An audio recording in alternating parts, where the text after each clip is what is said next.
출애굽기 4장 18절에서 26절까지 우리 함께 한 목소리로 읽으시겠습니다. 모세가 그의 장인 이드로에게 돌아가서 그에게 이르되 내가 애굽에 있는 내 형제들에게로 돌아가서 그들이 아직 살아있는지 알아보려 하오니 나로 가게 하소서. 이드로가 모세에게 평안히 가라 하니라.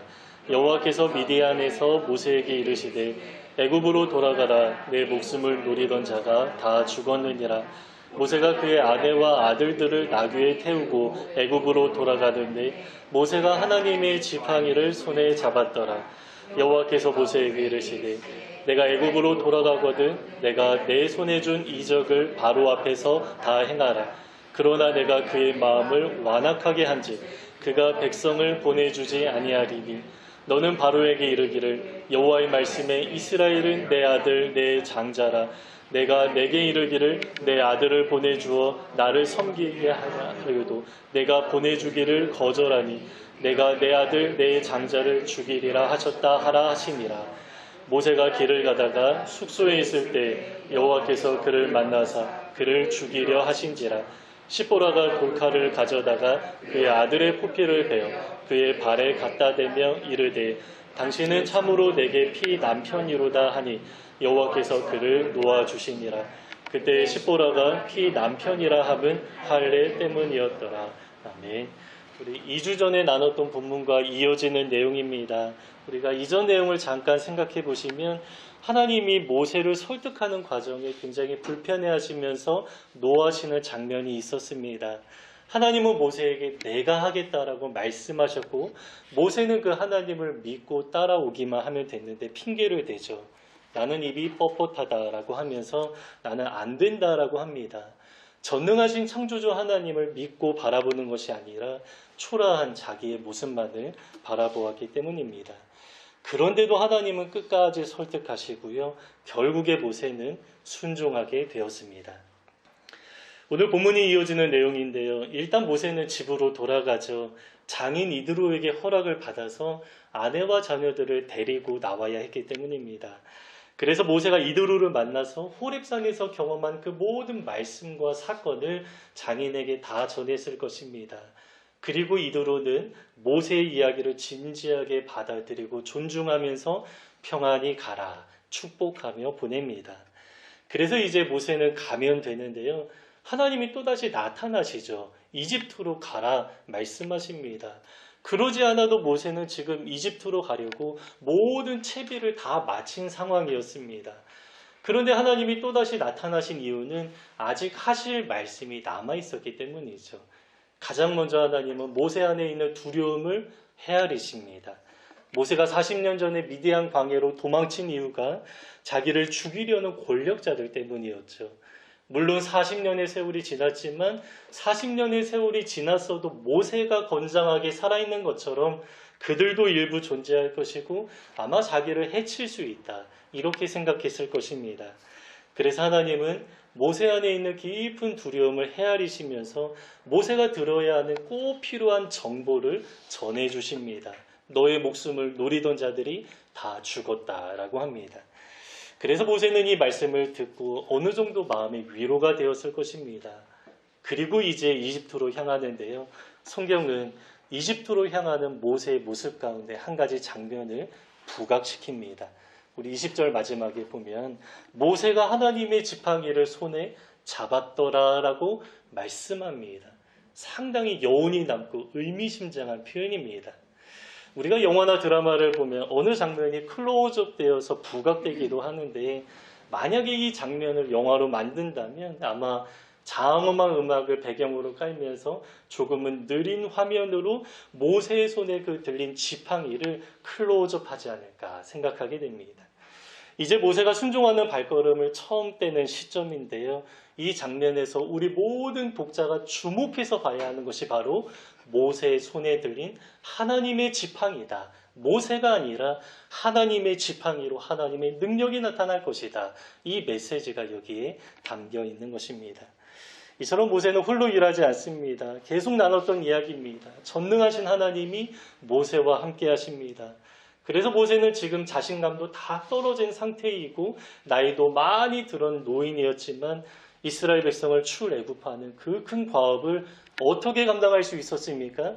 손에 들린 하나님의 지팡이 때문에 감당할 수 있었던 것입니다. 우리도 마찬가지죠. 세상에서 우리는 홀로 살아가지 않습니다. 때로 혼자인 것처럼 느껴지기도 합니다. 힘이 없어서 주저앉고 싶을 때도 있습니다. 하지만 전능하신 창조주 하나님은 당신의 능력으로 우리를 일으켜 주시고요. 우리가 걸어가는 모든 걸음마다 함께 하십니다. 때로 세상이 우리를 불안하게 만들기도 하고 요즘에 그렇죠. 두렵게 하기도 합니다. 그러나 그때마다 성경은 우리에게 한 장면을 기억하라라고 말씀하십니다. 우리의 손에도 하나님의 지팡이가 들려있다라는 것입니다. 여러분, 우리에게도 하나님이 함께 하신다라는 약속이 똑같이 주어져 있습니다. 우리와 함께 하시는 하나님, 지금 이 자리 가운데 계시는 그 하나님이 누구십니까? 모세와 함께 하신 하나님과 다른 분이 아니십니다. 어제와 오늘과 영원토록 동일하신 하나님이 우리와 함께 하십니다. 똑같은 하나님은 그분의 능력으로 우리를 붙들어 주기 원하십니다. 그래서 이 장면을 늘 기억하며 살아가기 원하시는 하나님의 마음이 오늘 이 본문의 구절 가운데 담겨 있는 것입니다. 그래서 우리가 이 말씀이 있는 그대로 믿어져서 우리에게도 이 말씀이 큰 힘과 위로가 되면 참 좋겠습니다. 이렇게 하나님은 모세의 손에 능력의 지팡이를 쥐어주시죠. 그러면 이제 이집트로 나아가기만 하면 됩니다. 그런데 아직 하나님의 말씀이 끝나지 않았습니다. 하나님이 모세에게 미리 알려주시는 내용이 또 있었는데요. 그런데 이 내용이 조금 어렵죠. 설명하지 않으면 조금 의문이 남는 내용이어서 제가 해석과 관련된 이야기를 포함해서 이제 말씀을 나누겠습니다. 하나님이 모세에게 계속 말씀하시는데요. 내가 너에게 보여준 표적을 바로에게, 이집트의 권력자들에게도 똑같이 다 보여주라 말씀하십니다. 그러면 여러분, 이 말씀을 들었다면 우리가 무엇을 기대하게 됩니까? 그들이 깜짝 놀라서 하나님이 참 신이라는 사실을 믿게 되고 그분의 말씀에 따라 이스라엘 백성을 노예에서 해방해서 보낼 것이다. 여러분, 이러한 결과를 우리가 기대하게 되지 않겠습니까? 그러나 하나님은 반대로 말씀하십니다. 표적을 보여주어라. 그럼에도 그들은 내 백성을 보내지 않을 것이다. 그 이유가 바로 내가 그들의 마음을 완악하게 했기 때문이다. 이렇게 말씀합니다. 여러분, 이상하지 않습니까? 이집트의 사람이 믿지 않을 것이다. 이 말씀도 이상한데요. 더 이상한 것은 하나님이 직접 이들의 마음을 완악하게 할 것이다 라고 말씀하기 때문입니다. 그러면 여러분, 하나님은 차별하는 분이십니까? 오늘 본문의 표현을 우리가 문자적으로 볼 때 어떤 사람에게는 믿음을 주시지만 어떤 사람은 믿음을 갖지 못하도록 원천적으로 그 마음을 완악하게 하시는 분, 이렇게 생각하게 되는 것입니다. 그러나 여기에서 하나님이 완악하게 하셨다라는 것은 실제 하나님이 그들의 마음을 굳어지게 하면서 믿지 못하게 했다, 이런 의미가 아닙니다. 성경의 전체적인 틀 안에서 우리 하나님을 그런 식으로 묘사하지 않죠. 하나님은 인격적인 분이시고요.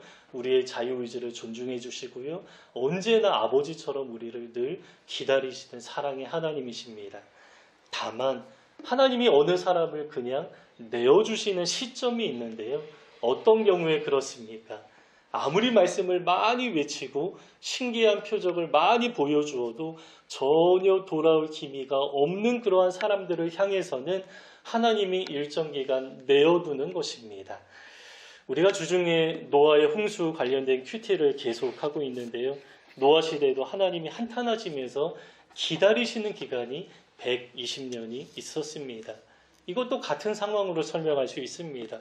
그들이 돌아올 만한 시간적인 여유를 두시면서 이제 하나님의 입장에서는 하실 일이 더 이상 없기 때문에 기다리면서 내어두는 것입니다.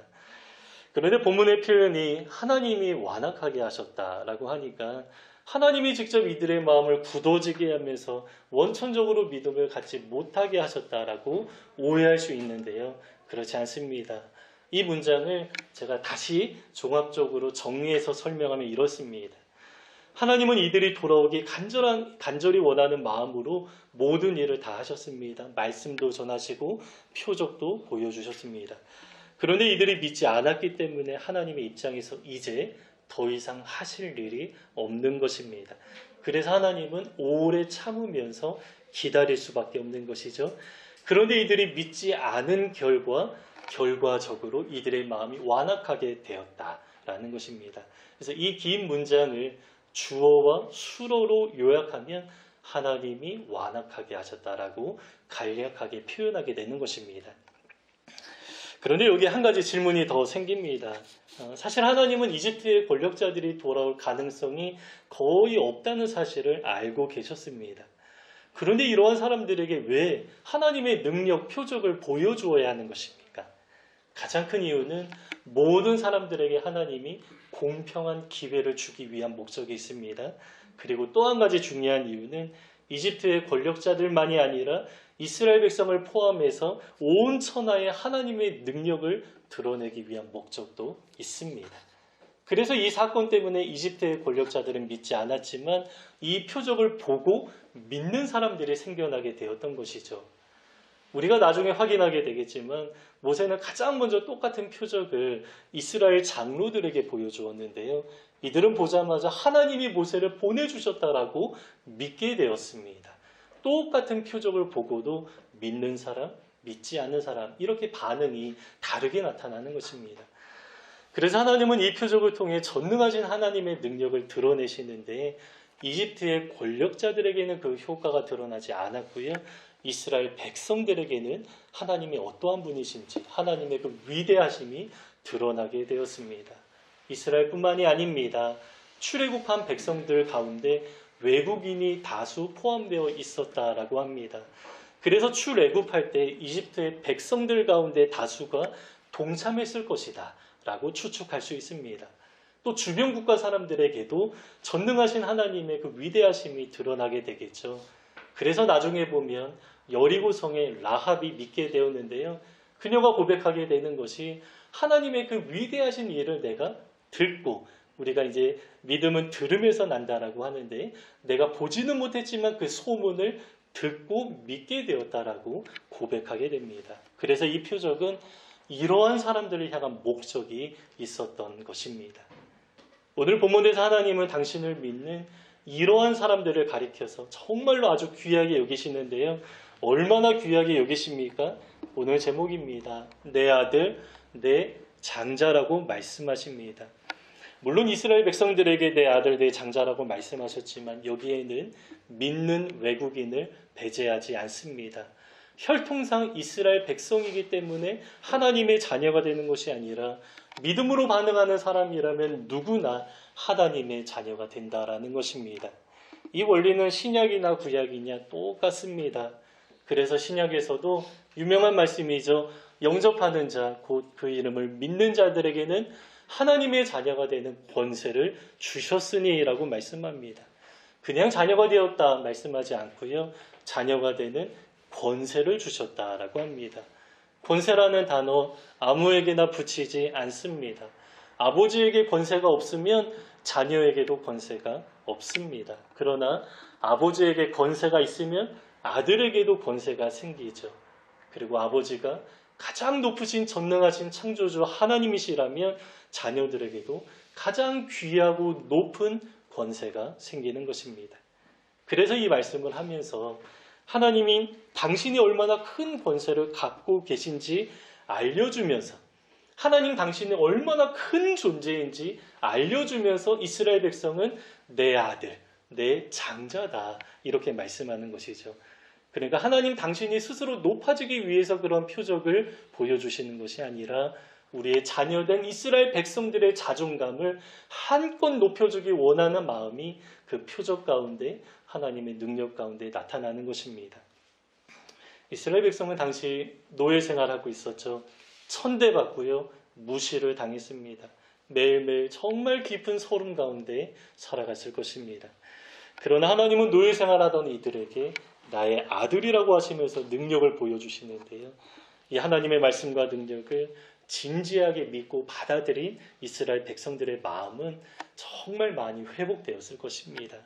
비록 오랜 세월 노예로 살아오면서 깊은 수모를 경험했겠지만 이제 전능하신 하나님이 나의 아버지라고 진짜 믿을 때 어떤 벅차오르는 감정이 있지 않았을까 생각하게 됩니다.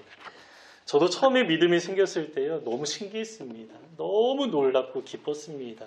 저는 정말 지극히 평범하고 조용해서 누구 한 사람 저를 주목하지 않는 그러한 존재였는데, 세상의 수많은 사람들 중에 하나님이 나를 아신다, 내 이름을 아시고 그 하나님이 나를 사랑하신다, 이 사실이 느껴지면서 정말로 놀라웠고요, 제 마음이 막 들뜨게 했던 그러한 기억이 있습니다. 이렇게 하나님은 우리의 자존감을 높여주기 원하시는 사랑의 아버지이십니다. 그러면 우리는 그 은혜를 받고 누리기만 하면 되는 것입니까? 물론 잘 누려야 합니다. 그러나 우리에게는 책임도 있습니다. 우리도 적극적으로 내가 하나님의 자녀라는 정체성을 드러내면서 살아가야 한다는 것입니다. 이어지는 사건의 그 메시지가 잘 담겨 있습니다. 하나님은 지금 이스라엘 백성이 나의 장자, 나의 아들이라고 말씀하면서 나의 능력으로 내가 그들을 직접 보호하고 인도하겠다라고 약속하셨는데요, 심지어 이들을 해하는 이집트의 장자들을 내가 치겠다 경고까지 하실 정도였습니다. 그런데 이상하죠. 이 시점에서 갑자기 하나님이 모세를 죽이려고 합니다. 너무 갑작스러운 전개이기 때문에 당황스럽습니다. 우리는 이 상황이 이해가 잘 안 됩니다. 그러나 분명한 사실은 하나님은 감정적으로 불안하거나 어떤 변덕이 있는 그런 하나님이 아니시죠. 그래서 이 상황에서 문제가 누구에게 있는 것입니까? 모세와 그의 아내 시보라에게 있는 것이죠. 그리고 모세와 시보라는 그 문제의 원인을 잘 알고 있었습니다. 그게 무엇입니까? 두 아들에게 할례를 행하지 않았던 것입니다. 고대 이스라엘 백성에게 할례는 정말 중요했습니다. 할례는 창세기 17장에 처음 나오는데요, 하나님이 아브라함에게 말씀하신 내용이었습니다. 할례를 행하라 라고 하면서, 할례는 나와 너의 자손들과 맺은 언약의 표시라고 하시면서 이것을 대대로 지키라 말씀하셨고요. 이것을 지키지 않으면 너희가 백성들 가운데 다 끊어질 것이다, 언약을 배반한 것으로 내가 간주하겠다라고 하나님이 엄하게 명령하면서 할례를 지키라라고 말씀하셨습니다. 그러면 여러분, 할례가 어떤 의미이기에 이토록 중요한 것입니까? 그냥 육체의 어떤 흔적을 남기는 것이다, 이렇게 말할 수도 있는데, 할례는 그냥 육체가 아니라 남성의 생식기에 포피를 자르는 것이죠. 그 의미는 상식적으로 생식기 자체를 자르는 의미가 있습니다. 그러면 어떻게 됩니까? 자녀를 낳지 못하게 되죠. 그래서 이제 육의 자손은 끊어지게 된다라는 의미가 있는 것입니다. 할례를 행함과 동시에 나는 육적으로 죽었습니다라는 고백이 있는 것입니다. 그러니까 할례를 통해 하나님의 백성이 된다라는 것은 그냥 육적인 혈통상 자동적으로 이루어지는 것이 아니라는 것이죠. 오히려 혈통과 상관이 없는 것입니다. 내가 어느 민족이든 상관이 없는 것입니다. 그것과 상관없이 할례를 행하는 자마다 나는 육적인 자손이 아닙니다. 육적인 생명은 끊어졌습니다. 이제 영적으로 나는 하나님의 백성, 하나님의 자녀가 되었습니다. 라는 의미가 이 할례의 의식 가운데 담겨 있는 것입니다. 그래서 오늘 본문에서도 이스라엘 백성에게 하나님이 직접 나의 아들이다, 자녀라고 말씀하면서 어떠한 문제를 지적하는 것입니까? 할례의 문제를 지적하는 것입니다. 그런데 모세의 두 아들은 할례를 행하지 않았습니다. 그 이유는 성경에 명확하게 나오지 않지만 어떤 사람은 모세의 잘못이라고 말합니다. 왜냐하면 하나님이 모세를 죽이려고 하면서 모세에게 책임을 묻기 때문이죠. 그래서 이제 모세의 잘못이다라고 우리가 좀 이해하게 될 때, 그 처가의 영향력 안에 이제 모세가 처가로 들어가면서 장인 이드로의 양을 치는 그런 신세가 되었죠. 그래서 처가의 영향력 아래에 있었기 때문에 눈치 보면서 적극적으로 자기 신앙의 정체성을 표현하지 못했을 가능성이 있다, 이렇게 설명할 수 있습니다. 그러나 사실 모세는 자기 두 아들의 이름을 지을 때에 자기의 신앙을 좀 적극적으로 표현하기도 하죠. 그래서 모세의 문제가 아니라 모세 안에 시보라가 의도적으로 할례를 행하지 않았을 가능성도 있습니다. 시보라는 모세와 결혼하긴 했지만 미디안 족속과 함께 살아가는 중이었는데요, 굳이 할례를 행한다라는 건 어떤 의미입니까? 이스라엘 백성들과 정체성을 공유하는 것입니다. 그런데 현재 그 당시의 이스라엘 백성들은 노예로 살아가고 있었습니다. 그래서 노예로 살아가던 이스라엘 백성들과 그 정체성을 공유하기 싫어하는 그러한 마음이 있었을 수 있습니다.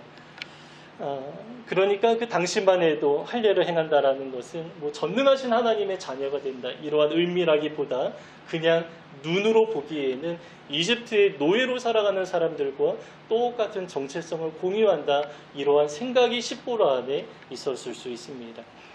저는 두 사람 모두의 문제라고 보는데요. 누구의 잘못이든 크게 중요하지 않습니다. 중요한 것은 이 사건이 우리에게 주는 메시지인데요. 우리가 하나님의 자녀라는 뚜렷한 정체성을 가지고 살아가야 한다는 것입니다. 그런데 그게 잘 안 되죠. 그래서 모세와 십보라의 모습이 이러한 것입니다. 이들의 모습이 이 시대 많은 그리스도인들의 현실을 잘 반영하는 것 같습니다. 모세는 처가의 눈치를 보면서 자기 신앙의 정체성을 분명히 드러내지 못했는데요. 우리도 세상의 눈치를 보기도 합니다. 세상과 충돌하기를 싫어합니다. 그냥 적당히 타협하면서 살아가기 원하는 그러한 마음이 생기기도 합니다. 십보라처럼 노예생활 하는 민족과 정체성을 공유하기 싫어하는 마음이 있을 수도 있습니다. 이 시대에 반기독교적인 정서가 이제 많이 퍼져 있는데요. 굳이 세상이 미워하는 이러한 사람들과 함께한다라는 사실을 좀 숨기고 싶어하는 그러한 마음이 있을 수 있다라는 것입니다. 그러나 여러분, 하나님은 이 문제를 정말로 심각하고 아주 중요하게 여기셨습니다. 모세의 생명을 붙잡으면서까지 목숨 걸고 결단하라 말씀하실 정도였습니다. 그래서 예수님도 우리에게 격려하시기도 하고 또 각오를 다지게 하시기도 합니다. 여러분, 그 팔복 중에 마지막 복이 이러한 내용입니다. 너희의 믿음으로 인해서 너희를 욕하고 박해하고 거짓말로 우리에게 악한 말을 하는 사람들이 있을 것인데 이러한 이야기를 듣는 자들에게 복이 있다라고 말씀합니다. 우리가 하나님의 자녀로서 빛으로 소금으로 드러나게 될 때 이러한 일들을 겪을 것이지만 이 삶이 하나님의 눈에서는 어떻습니까? 가장 복된 삶이다 이렇게 격려하시는 것입니다. 그리고 우리에게 경고하면서 각오를 다지게 하실 때도 있습니다. 예수님은 십자가 지기 전에 말씀하시는데요. 세상이 나를 미워한 것처럼 너희도 미워할 것이다 라고 말씀하시죠. 이렇게 말씀하는 이유는 미리 각오하고 나를 따르라. 각오하지 않으면 흐려질 수 있다라고 말씀하는 것입니다. 그래서 우리는 이렇게 하나님의 격려도 받고요. 때로 결단하면서 내가 하나님의 자녀라는 사실을 다시금 기억하면서 살아가야 합니다. 또 오늘 예배가 그러한 시간이 되기도 합니다. 최근 TV에 진태현, 박시은 부부가 입양한 이야기가 나온 것을 봤는데요. 23살 대학생을 입양했다라고 합니다. 나이가 어린 아이들에게도 입양이 필요하지만 이제 취업을 하고 결혼을 준비하는 과정에 혼자서 감당하기 어려운 많은 일들이 있을 텐데 그 모든 과정을 함께하고 싶어하는 마음으로 입양했다라는 이야기를 들었습니다. 그러면 그 청년 자매 입장에서는 어떻겠습니까? 생각지도 못한 일이 자기 삶에 일어났습니다. 진태현, 박시은이라는 그 유명한 연예인이 내 아빠, 엄마가 되었다는 사실에 정말 자긍심이 생기지 않았겠습니까? 물론 오해하거나 시기하는 사람들도 많을 것입니다. 그러나 사람들이 뭐라 해도 아마 눈치 보거나 개의치 않을 것입니다. 그 자매에게는 이러한 것이 큰 문제가 아니겠죠. 왜냐하면 그분들의 자녀가 되었다라는 사실이 너무나 큰 사건이기 때문에 다른 것들은 조금 자잘한 문제로 생각하면서 지나갈 것 같습니다. 여러분, 우리는 전능하신 하나님의 자녀가 되었습니다. 너무 많이 들은 이야기여서 조금 식상하기도 하지만 전능하신 창조주 하나님의 자녀가 되었다라는 것은 사실 엄청난 사건입니다. 그래서 여러분, 이 사실이 우리에게 있는 그대로 믿어지면 좋겠고요. 그래서 하나님의 자녀된 정체성을 자랑스럽게 여기며 살아가는 우리 모두가 되시기를 주님의 이름으로 축복합니다. 우리 18절부터 26절까지 다시 한번 읽고 오늘 설교를 마치겠습니다. 우리 함께 읽겠습니다. 모세가 그의 장인 이드로에게 돌아가서 그에게 이르되 내가 애굽에 있는 내 형제들에게로 돌아가서 그들이 아직 살아 있는지 알아보려 하오니 나로 가게 하소서. 이드로가 모세에게 평안히 가라 하니라. 여호와께서 미디안에서 모세에게 이르시되 애굽으로 돌아가라. 내 목숨을 노리던 자가 다 죽었느니라. 모세가 그의 아내와 아들들을 나귀에 태우고 애굽으로 돌아갔는데 모세가 하나님의 지팡이를 손에 잡았더라. 여호와께서 모세에게 이르시되 내가 애굽으로 돌아가거든 내가 내 손에 준 이적을 바로 앞에서 다 행하라. 그러나 내가 그의 마음을 완악하게 한즉 그가 백성을 보내주지 아니하리니 너는 바로에게 이르기를 여호와의 말씀에 이스라엘은 내 아들 내 장자라. 내가 내게 이르기를 내 아들을 보내주어 나를 섬기게 하라 하여도 내가 보내주기를 거절하리니 내가 내 아들 내 장자를 죽이리라 하셨다 하라 하시니라. 모세가 길을 가다가 숙소에 있을 때에 여호와께서 그를 만나서 그를 죽이려 하신지라. 십보라가 돌칼을 가져다가 그의 아들의 포피를 베어 그의 발에 갖다 대며 이르되 당신은 참으로 내게 피 남편이로다 하니 여호와께서 그를 놓아주시니라. 그때 십보라가 피 남편이라 함은 할례 때문이었더라.